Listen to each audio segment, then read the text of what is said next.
Hi, Kate. How you doing? Hi there. Good. How are you doing? I'm doing great. I am so excited about our talk. I know lots of people attending DOS, and those that couldn't attend are looking forward to this recording getting to them. This is a hot topic, so thank you. Happy to be here.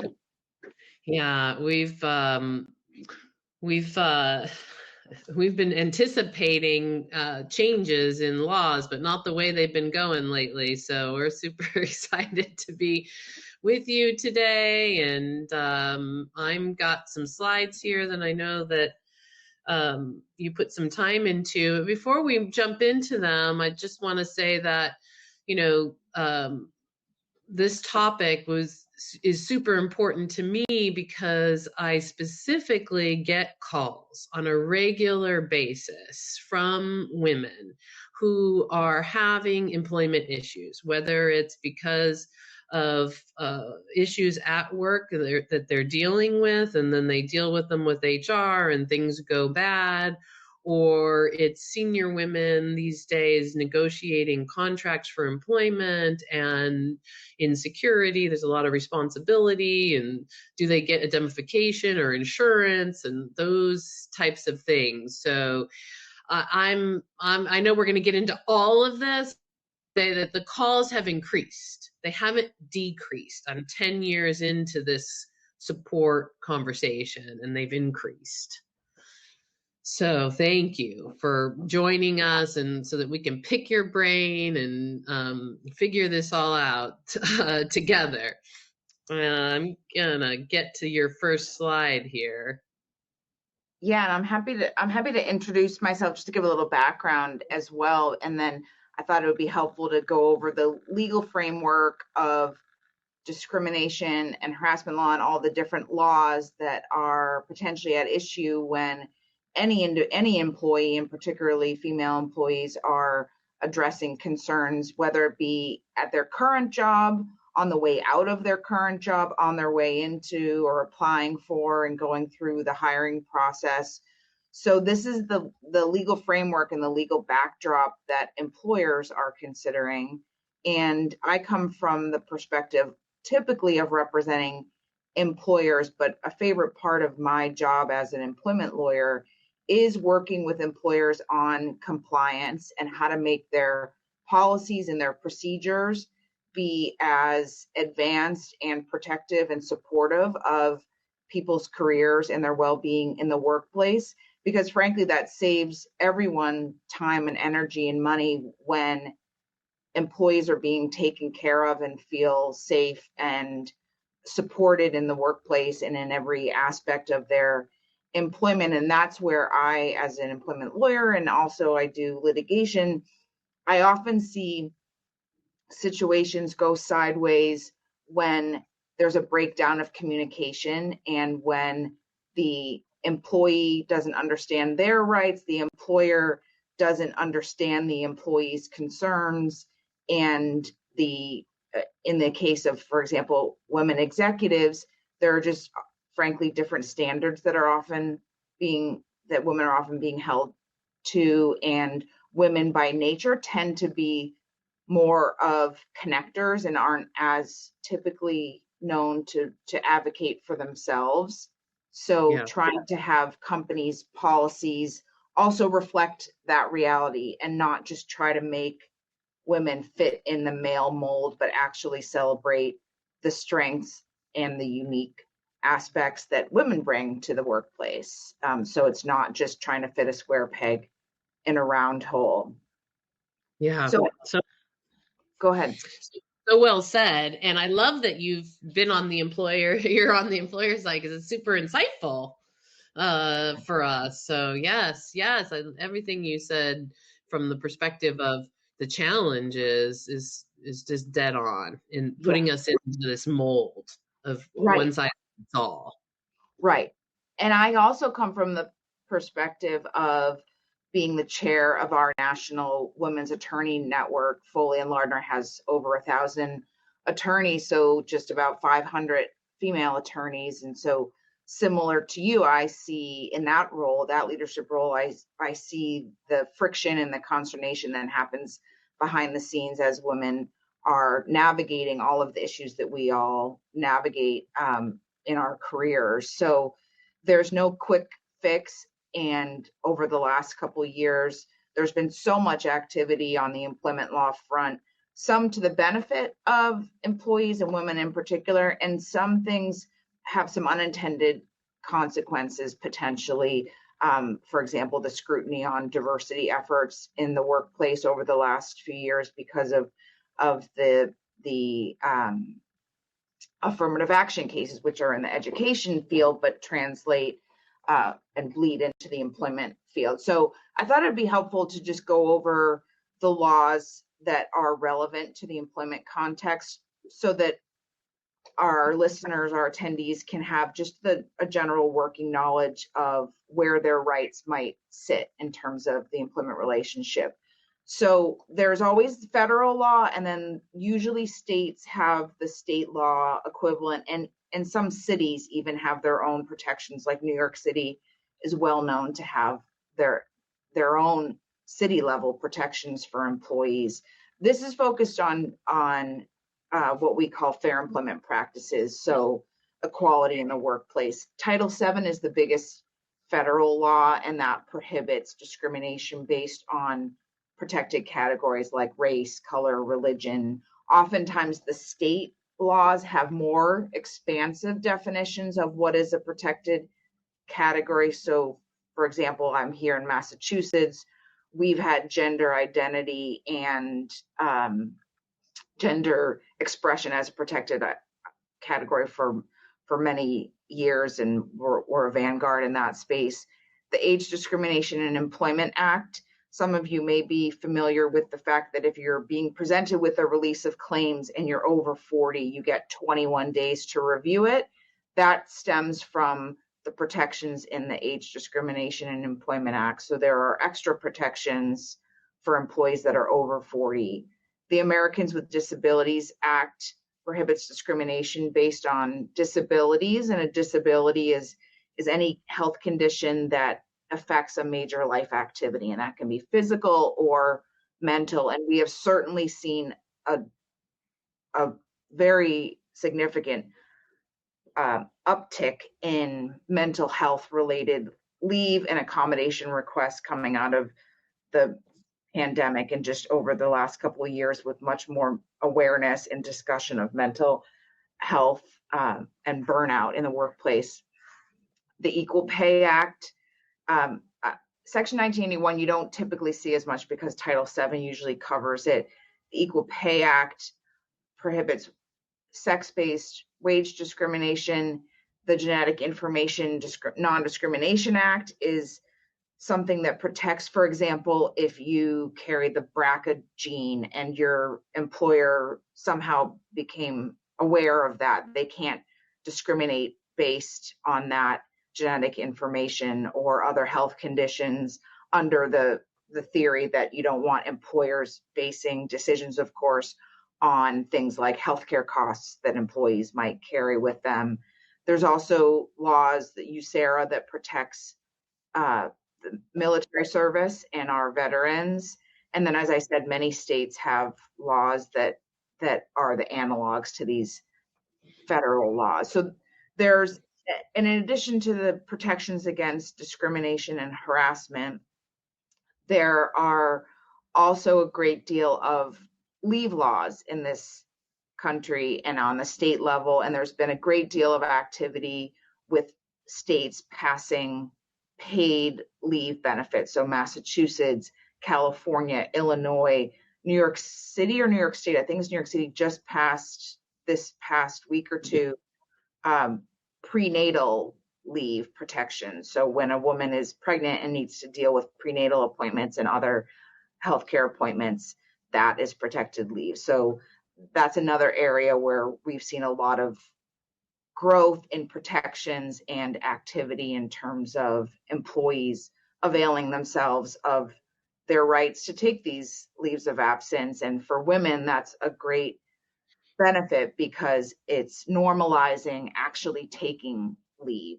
It's great when an employer has a parental leave on paper, but if it's taboo to actually take it, and no men take their parental leave, and then you as a woman feel like, geez, I'm going to lose out on my career progression here if I take this full amount of leave. There's been a lot of growth and progress in both companies recognizing that they need to offer these leaves, or being forced to by state and other laws, and then also employees normalizing actually taking these leaves and hopefully not logging in too much while they're on these protected leaves. Yeah, I mean, just last week, I heard a story from a woman who went on maternity leave, and when she came back, they said, we're putting you part-time. And she said, no, I don't want to be part-time. Why would I be part-time? And her boss said, well, you know, you're not going to be working full-time and caring for a baby. And you know, it's just so disheartening to hear. And so I'm sure she has legal rights to that issue. Is there a particular, you know, I don't know, process that one, you know, so like, great, okay, there's these laws, love it. Thank goodness we have protections. This woman's going to look for a job and leave versus do anything about it. Mm-hmm. And because it's so hard when we go to HR and what have you. Is there anything out there to help with that these days? So, you know, so that's a great it's actually an example, a variation of an example I give when I conduct workplace conduct trainings and compliance trainings for employers. And that's that it's discrimination is treating someone differently based on their protected category. It doesn't, and this is often a misconception, intent, what someone's motivation behind the conduct is not relevant to whether something is discriminatory. So in the scenario you just described, that employer or manager may think that they're being helpful by starting that conversation. And I use the example of, if a woman's in her third trimester of pregnancy and her manager tells her, well, I'm sure you don't want to go to this client pitch because it would require you to fly across the country. That's an assumption that manager's making based on her protected category. And even if it comes from what they think is a positive, nurturing place or protective place, it's not for the employer to decide whether that person wants to work part-time or not travel during their third trimester of pregnancy. So in an instance like that, again, communication is key. So, and the communication goes both ways. Often we see when someone is on leave or going out on leave, they don't stay, and it's understandable, but they might not, for example, update their employer. Oh, I'm set to return May 15th. I look forward to hitting the ground running. Even a message like that, not to put the onus on the individual, but it certainly doesn't hurt to get the message out there that you're coming back, and you're coming back full time if that's what you decide. But in an instance like you just described, I can understand the instinct to just look elsewhere. But there are a lot of resources at companies, and in the wake, particularly of the Me Too movement, employers are paying much more attention to their internal complaint processes and protocols. So there's not just one way you can escalate a concern. You can go to your HR business partner or your HR contact. You can go to your manager's manager. Anyone in a supervisory position at a company is obligated to escalate any concerns that come to their attention. Yeah. Thanks for that clarification. You know, I was going to say, what is discriminate? You know, how do you prove discrimination? I think you just talked through the challenges of that a bit. Yeah, and I can go over, if we forward the slide a bit, I can just go over the kind of the legal definition, some of the key legal definitions here. So as I said, discrimination is taking some employment action that essentially treats a group of employees differently than others based on one of these protected categories. And the way I think of an adverse employment action is really anything that an employee would care about in the workplace. So promotions, compensation decisions, hiring, firing, in all of these areas, if someone is treated differently because of that protected category, then that is going to be unlawful discrimination. What it doesn't mean is that because someone is in that category, they have to get better treatment, or, for example, with respect to discipline or any other adverse employment action, if there are legitimate non-discriminatory reasons why the employer is taking that action, then that's not going to be unlawful. And that's not always easy to determine upfront. And oftentimes, when I've worked with, for example, female executives, it's not something they can necessarily point to in black and white. It's much more in the gray area of they just get a feeling. And I think you should trust your gut that if you have a feeling that, for example, your male counterparts being paid more than you, or getting more in commissions, or getting the more plum assignments and projects, then you should trust your gut and see what else you can find out about it. And maybe it's a dead end, and your employer can tell you that person has a certification that you weren't aware of, or whatever it may be. But oftentimes the trickiest part of discrimination is not the very black and white, we laid off 10 people and it's all the people that are, in protected categories in the organization. Usually it's much more in the gray area. Yeah. That example that you just mentioned, which is, let's say somebody else under the Equal Pay Act, somebody else you think is making more money, but you're doing the same job.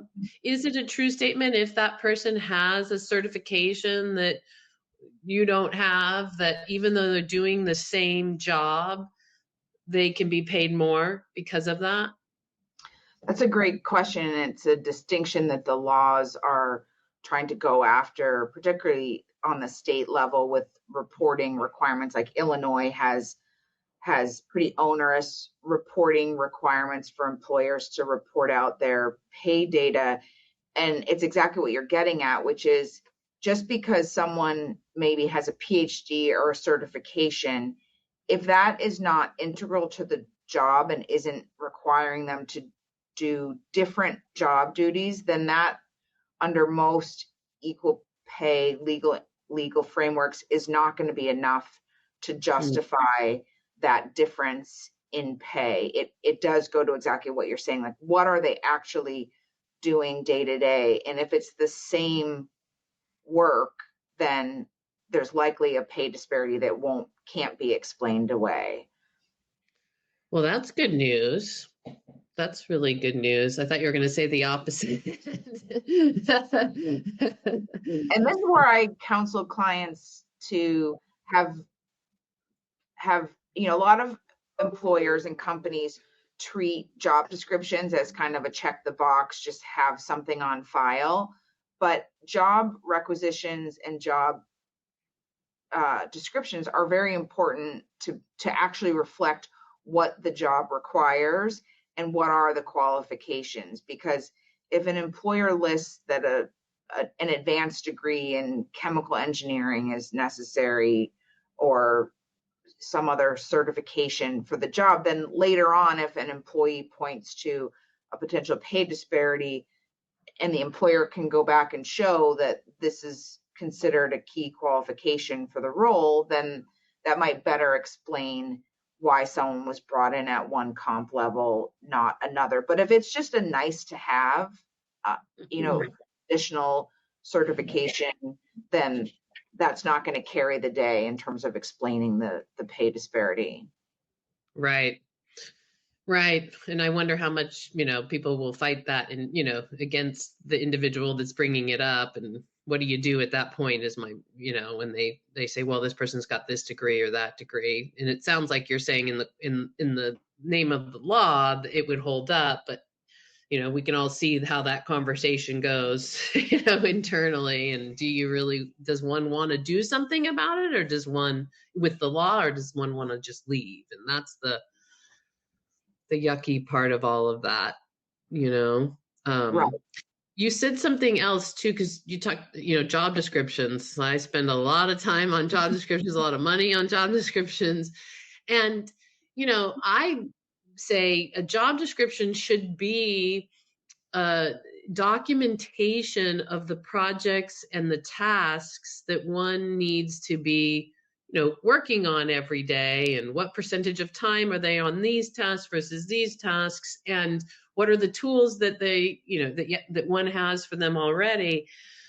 And yet traditional job descriptions are more about the persona of the human that the employer thinks they want to hire, which is why it says a specific degree or certifications and years of experience and all these things. And that old traditional job description, I think in itself just complicates the playing field of like, well, many people can do this job without those years of experience, without that.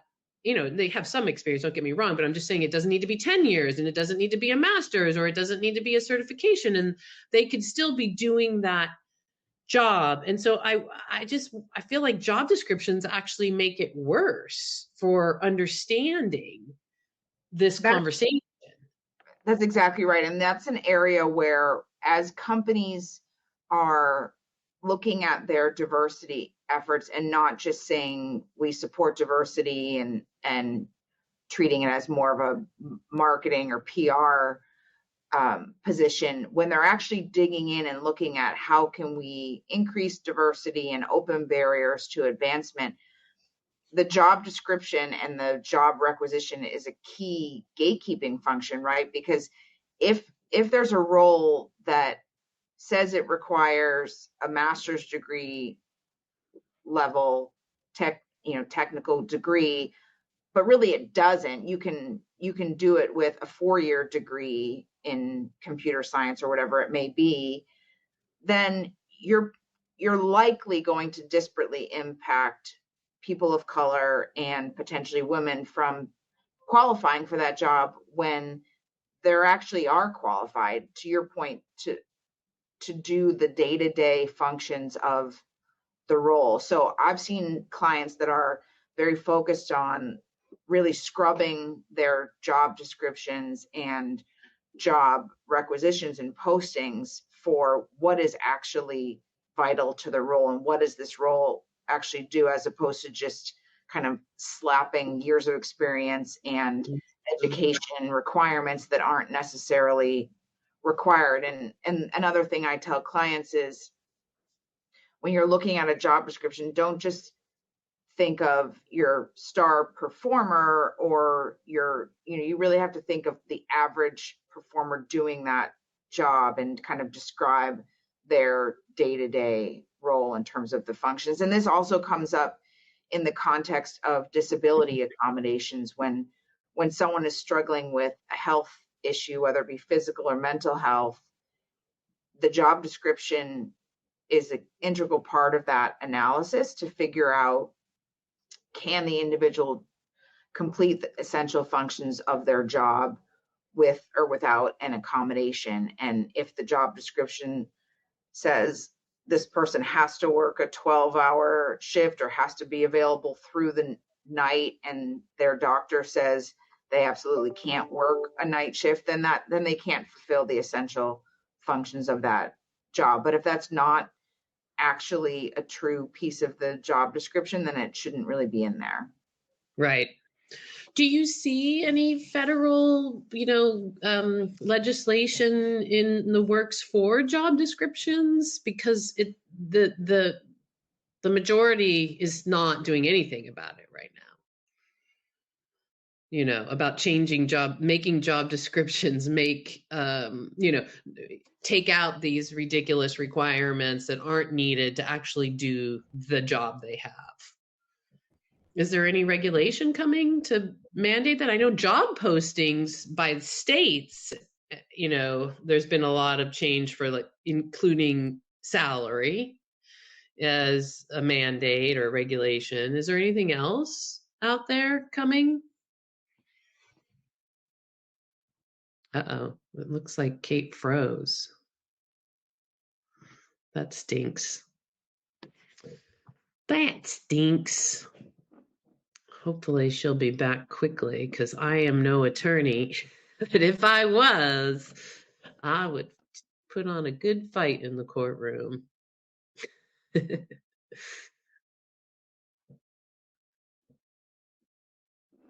Hopefully Kate will be back in just a moment. Let me check my phone to see what's happening with her.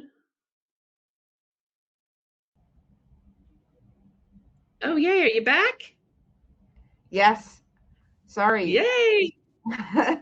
You froze there. I wasn't frozen on my end, but I don't know if it was. That's funny. It froze. If you froze on this end, I told everybody I'm not an attorney, but I can fight in the courtroom if I'm needed. I was asking about, legislation around job descriptions. I know there's been some recent ones around job postings, but to this problem that we've identified, which is job descriptions have these requirements that really are in the way. Is there anything coming to fix this? If job descriptions are that integral in this conversation, most people have job descriptions that don't adequately explain what they're doing whatsoever. Right. I don't think legislatures are getting that granular yet, though you raise a good point with respect, and it's along the same lines of job posting laws that are trying to remove the barrier. So for example, removing the requirement that someone not have a criminal background from a initial job posting so that you're not losing all those candidates right out of the gate, unless it's a particularly sensitive position that you legitimately can't have someone that has any criminal record, but allowing people to get further along in the interview process before they have to disclose any criminal background history.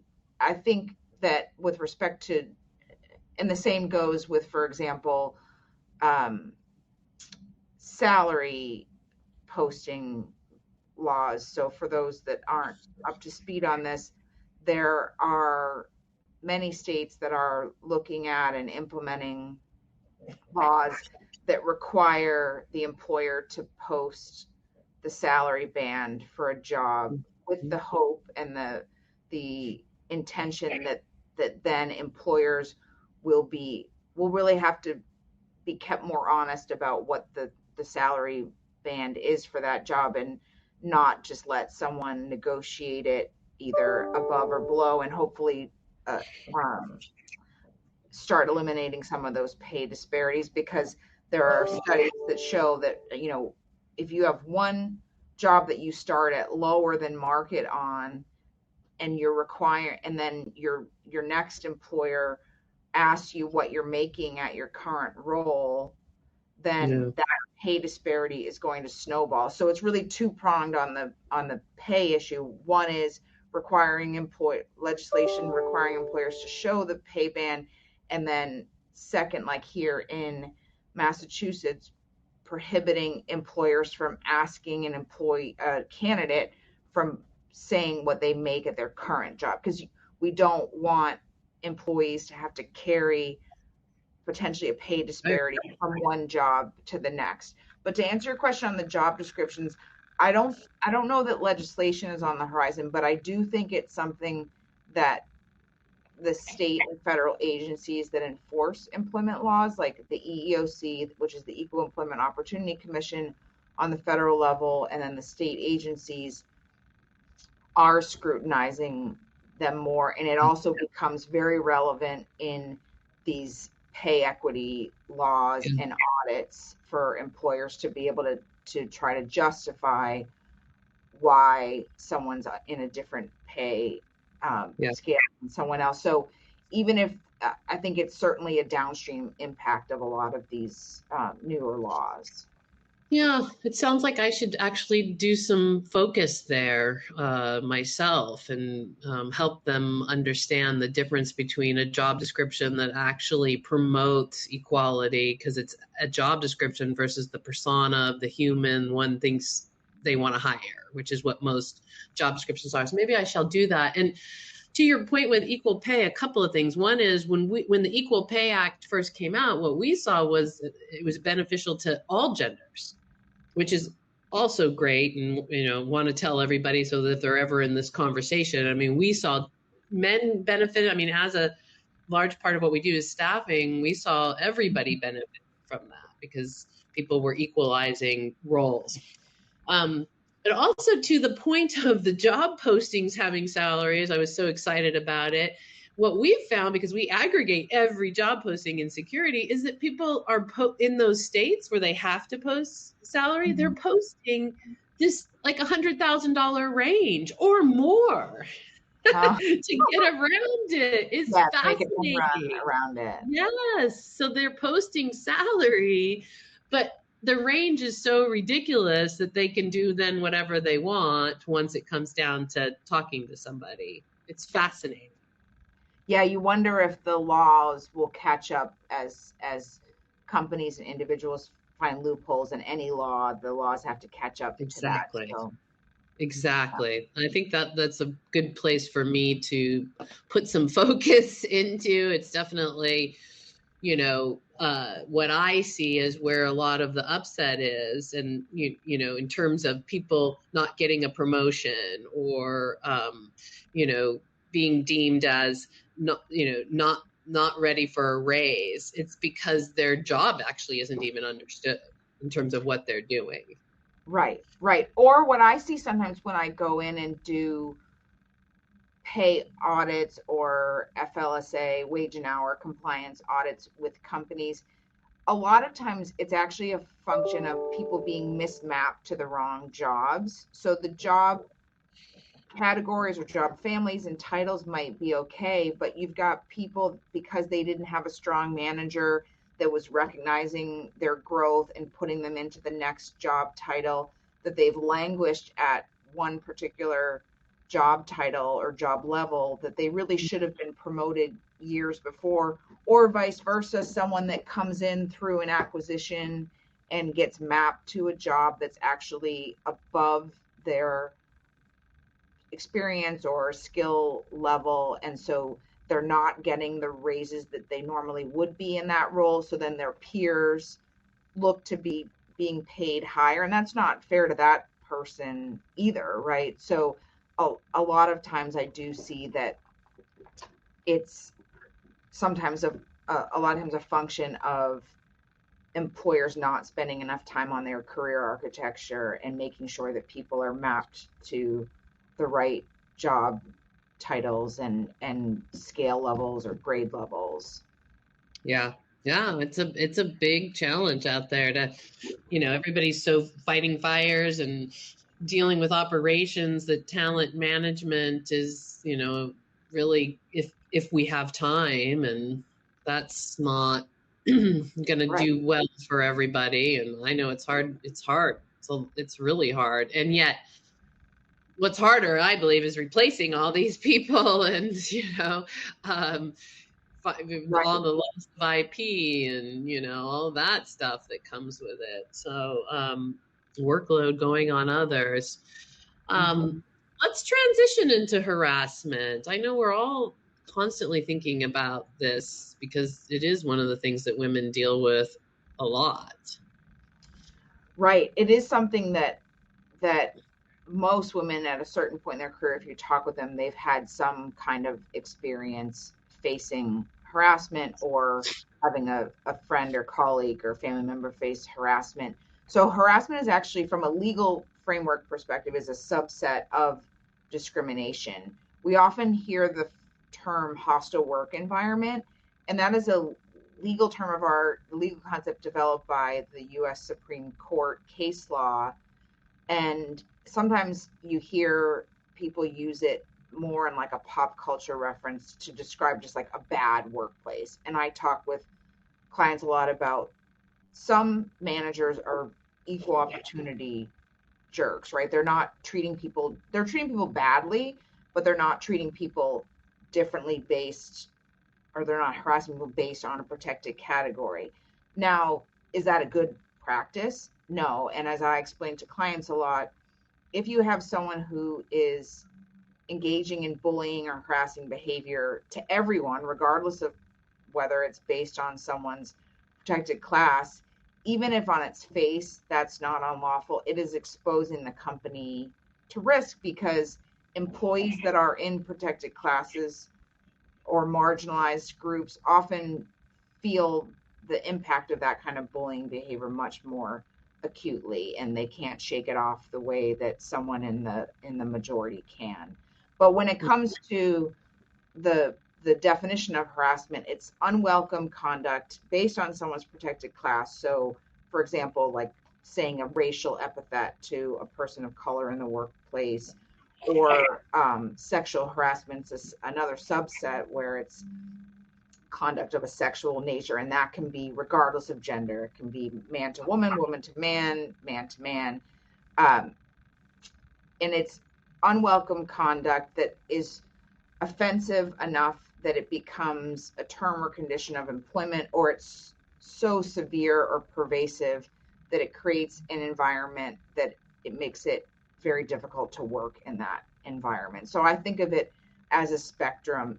There's, on one end of the spectrum, egregious, it could be even one act, like a sexual assault, or someone screaming a terrible racial epithet at someone, or writing it on their workspace, or something terrible like that. What we more often see is the other end of the spectrum, where it might be an innocuous joke here or there, or someone being asked out on a date, and in isolation that probably wouldn't rise to the level of unlawful harassment. But if it continues and it piles up, it becomes so pervasive that it impacts the person's ability to do their job. There's also a kind of harassment, a theory of quid pro quo, and that's less common, though we saw it with like the Harvey Weinstein. I know he's back in the news today. Yeah, so but depressing. you don't think that happens, but it does. It's when someone in a senior role to the other person says, if you don't go out with me, if you don't sleep with me, then I'm gonna, bury you at this company, or freeze you out, or something like that. And the harasser's intent is irrelevant. So oftentimes when we do these investigations, the person that is the targeting investigation says, like, I had no idea I never meant to bother them. I thought they liked the attention. Or it's my culture to hug and be affectionate with people I didn't know. But that is irrelevant when it comes to whether it's harassment, because it's really about what the person experiencing it feels, and is it the type of conduct that both subjectively and objectively are offensive. So companies have been, in the wake of the Me Too movement, companies certainly have been more focused and more cognizant of trying to eradicate harassment in the workplace, and in particular, not looking the other way for their key producers or senior executives. And that's what we saw come out in the Me Too movement, was that employers had policies in place, they had trainings in place, maybe lower level employees would get disciplined for this kind of conduct, but there were people in companies that were seen as untouchable. And so they could engage in this kind of conduct, and either people were too afraid to come forward, or when they did come forward, the companies brushed under the rug because that person was too valuable to the organization to let go. And I've seen a lot of loosening of that terrible dynamic that was in the workplace. And there are so many laws and discussions happening about more transparency in the workplace, whether it be pay transparency, or transparency around mental health issues and social justice issues, that I think there is a lot more dialogue happening, and hopefully employees are feeling more comfortable to come forward. And what we've seen when we do investigations is one employee is brave enough to come forward, and then I'll interview 6 other employees, and 3 of them will say, I've experienced this conduct too. And if that initial brave person hadn't raised it, people would have kept looking the other way. And it's important to know, for anyone who's in a managerial or supervisory role, or in a workplace where you're seeing something that concerns you, or experiencing something that concerns you, that, as I said earlier, that any manager in a company is basically the eyes and ears of that company. So if you have a concern and you don't feel comfortable sharing it with HR or sharing it with your direct manager, you can go to someone you trust in the organization, and it's also their duty as a supervisor to escalate that, and not necessarily solve it themselves. And we actually don't typically want a supervisor to try to solve it themselves, but to get the attention and shed light on the issue in the appropriate way. Yeah. You know, the sexual harassment side of things, I don't get so much calls on anymore. I think the hashtag Me Too movement, you know, woke up a lot of people. That being said, I hear a lot about intimidation or hostile, you know, communication, putting, you know, treating women differently in meetings, treating women differently in just conversation, talking back and forth. Is it hard to prove hostile? Is really in just proof overall? Are we just, best thing is just digital documentation, bring the conversation digitally? Is that, how do we defend against this? So I think a couple things: knowing your company's policies and the procedures. Every company should have a procedure for how to bring forward a concern. Some companies have anonymous hotlines or designated HR business partners that intake these complaints. But oftentimes, by the time someone realizes, like, gosh, I should be coming forward with this, to your point, they may not really have, quote unquote, evidence of it, but that doesn't mean that it hasn't happened. So just because you don't have documentation of something, your firsthand account of it is still going to be an important component of the evaluation of it. And you can also jot down notes for yourself in terms of, you know, in-person or phone conversations that were of concern to you. And even if I know there's a big fear of retaliation, and that's understandable, and that's why we encourage employers to have a strong statement against retaliation and to really police that. Because what I tell employers is, if people are afraid to come forward with their concerns, those concerns don't go away. The people leave, you lose talent, or they go to lawyers and you get demand letters and legal claims against you. But just ignoring it or having an environment that people don't feel comfortable coming forward with their concerns is not going to help anyone involved in the situation.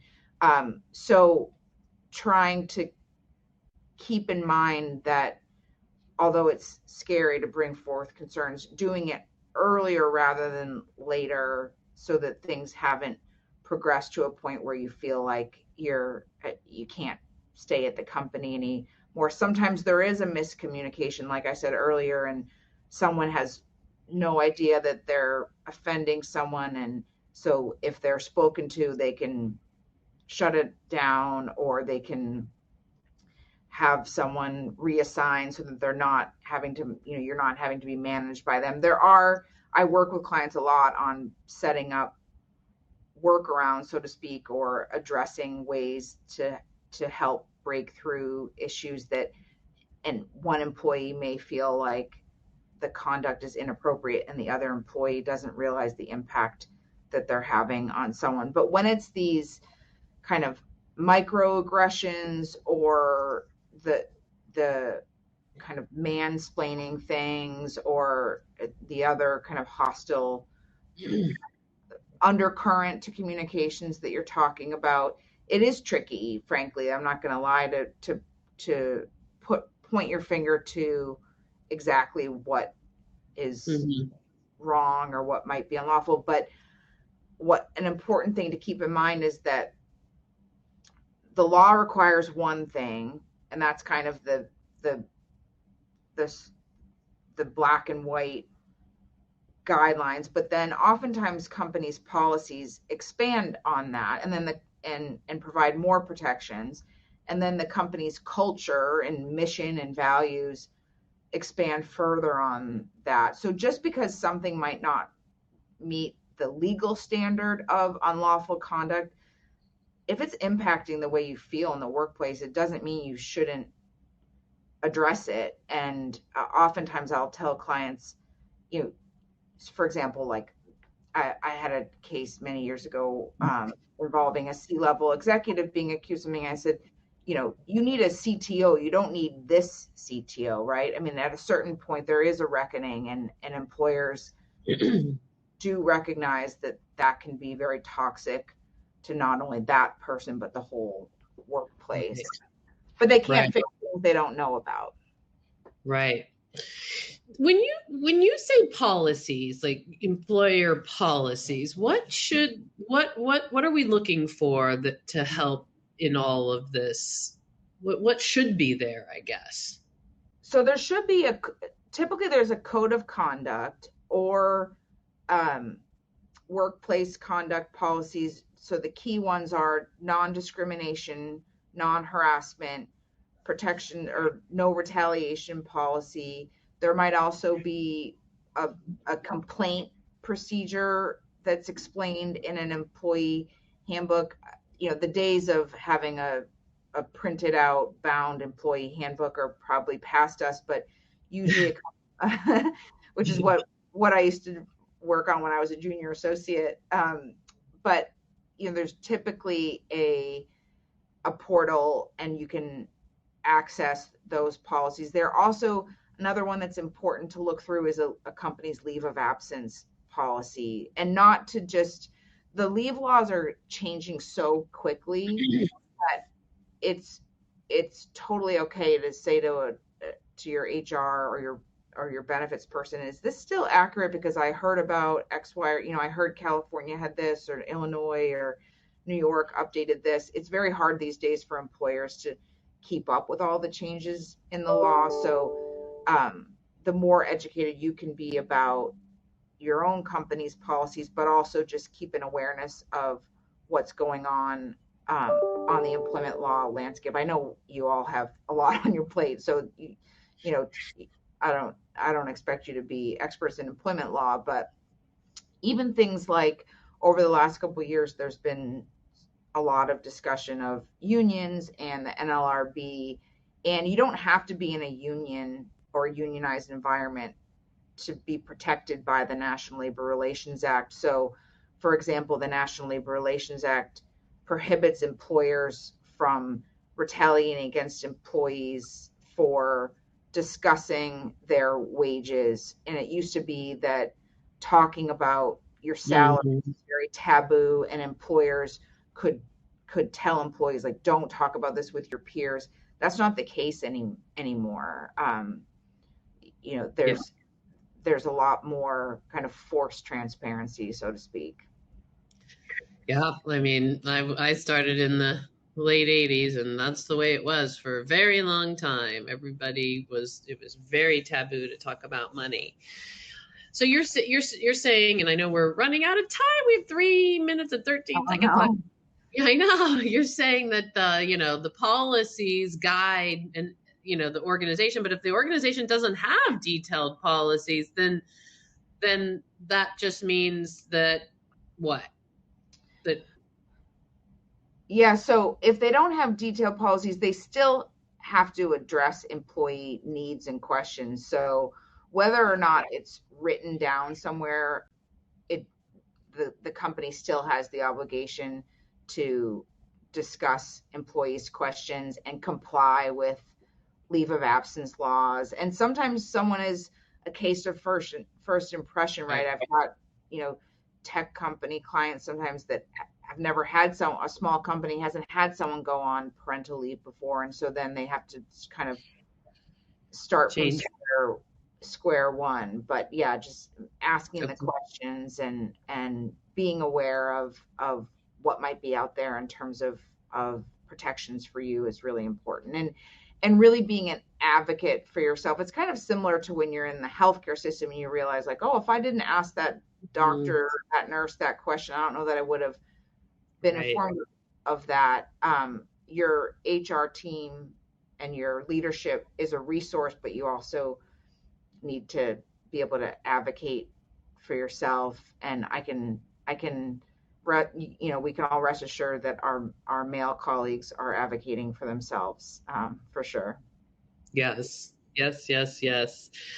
Okay, so slides are going to come with this talk because we didn't get to all of them, but you spoke about what was on these slides. And certainly we'll give them to everybody. There's one question that I know I want to get answered for somebody that put in chat, which is when extending an offer, like before signing an offer letter, getting an offer, is it required to have somebody's social security number? So that should all come in. No, it's not required. If for example, an employer wants to run a background check, and it depends a little bit on state law, but generally speaking, if they want to, for example, verify work authorization in the US or get a background check done, that should be coming after the offer stage. So you should be getting the offer and then signing the appropriate paperwork that releases those results to them. And then you have and that will require typically your social security number. And that also could lead, if there's adverse results of that, you have other rights. So you have a right to see the report and address what might be a discrepancy or a mistake or something like that. Ooh la la, perfect. So that's good to know. I had that we can request that report. That is great to know. Thank you so much. Oh, you're so welcome. Thank you. Not enough time ever. Thank you so much for giving your time. Of course. I'll talk to you soon. Take care. Bye-bye.